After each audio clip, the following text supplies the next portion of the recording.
Hey guys, Lord here, and in this video I want to talk about the beta for Monster Hunter Rise. I've had lots of questions asked of me, and I've seen lots of questions online and on different social media platforms about the beta and different things in it. Specifically, the content, lack thereof, and weapon moves, stuff like that. So I want to give you guys my honest opinion over my 60 plus quests thus far, as well as tackle some of the questions that I've seen online. Let's go ahead and jump right into it. So first of all, something that I've seen a lot of people asking or talking about is the lack of silkbind moves, or that some weapons seem underpowered compared to others. Things like, oh, this move was in the trailer but it's not in the beta, or I don't think these weapons have enough moves or variety, etc, etc. In case you guys didn't know, the beta does not have all of the silkbind moves available for each weapon, only 2 for each weapon type. From what I've heard, it's been data mined that each weapon has somewhere between 4 to 6 silkbinds. I'm not sure if an exact number has been pinpointed and confirmed yet. Either way, that is why there doesn't seem to be a huge attack pool in the beta. This beta is set to do 2 main things. Number 1 is to hype the game up, obviously, to get the audience excited so people pre-order it and buy it and are excited for release date. The second thing is to kind of help you get used to the controls. So there's no sense in them showing all their cards and moves and attacks yet, but by teaching your player base early how the game will run, you lessen the learning curve and frustration on day 1, which hopefully leads to less bad reviews and returns from angry customers. I hope that this segment of the video helps shed some light on why certain moves seem to be missing and certain weapons seem not as good as the moves of others, but let's go ahead and jump into my review of the beta so far. Honestly, I've really enjoyed it. For the first time in months, I've had a really fun experience playing Monster Hunter, filled with new monsters, moves, and new controls to learn. I really do like the new silkbind attacks. I think they're a fresh take on attacking and mobility during the fight, but it doesn't feel forced like Clutch Claw did in Iceborne. Are the silkbind attacks good? Most of them? Yes. But are you required to use them? No, not at all. I found myself forgetting to use them on multiple occasions, and I was still getting good clear times.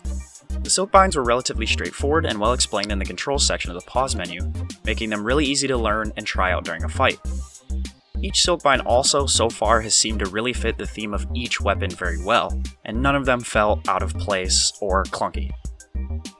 Even though these new wirebug moves have been added, the weapons still play very similarly to how you remember them in previous iterations of the game. If you're coming from Monster Hunter Generations Ultimate, you'll feel very at home, but with the nice quality of life improvements implemented from World, and even some improvements on those. Vice versa, if you're coming from World, and you're worried about the game going back to the weird ways of the old handheld clunky games, you'll be very happy to know that it still feels very good, and the quality of life you had in World is similar, if not better. Another new thing that's been added is Wyvern Riding, and in my opinion, it's an incredibly cool mechanic that seems very well balanced so far. I really like how it works, the build up and whatnot is very fluid and understandable. The controls on your screen when you're mounted are very nice, so it's easy to know what to do, and it doesn't seem to feel OP or broken. I think my favorite addition is Palamutes. It feels like it took over kind of for the Raider rides from Monster Hunter World, but in a far, far better way. The controllability of the Palamute is very good. It helps you get into the fight faster, so it kind of lessens the time you spend running to the monster. It allows you to heal and sharpen and use other items, etc. while moving relatively quickly. I even saw someone hop on his Palamute mid-fight to sharpen so he could evade attacks with his Palamute and not have to worry about getting hit while sharpening. Overall, I think it's a really good addition, and it doesn't outdo or erase Palicos, so I'm very in favor of it. Now for some criticisms, if you can really call them that. Number 1, of course, is going to be frame rate. I know this isn't Capcom or Monster Hunter's fault, the Switch can only go so high. However, after being able to hit really good iframe rolls in World on PS4 and PC with 60 plus frames per second, rolling through attacks feels noticeably clunkier in Rise. With that being said, I don't see this as a major fault or issue, it's just something that you guys will definitely have to adjust to if you're coming over from World.